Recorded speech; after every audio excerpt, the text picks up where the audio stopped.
સાહેબ દિવાળી જેવો ત્યોહાર આવે ને, આખા ઘરે 2000 રૂપિયાની જોડી પહેરી હોય પણ એ માએ 700 રૂપિયા 800 રૂપિયાની સાડી 500 રૂપિયાની સાડીમાં દિવાળી અને નવું વર્ષ પસાર કર્યું હશે.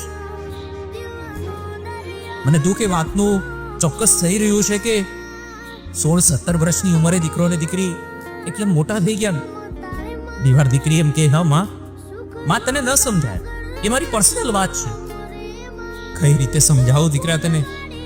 1-1.5 વર્ષના તમે હતા ને, બોલી પણ નતા શકતા ને, ત્યારે તને ભૂખ લાગી છે ને, એ માં બોલ્યા વગર પણ સમજી જતી હતી.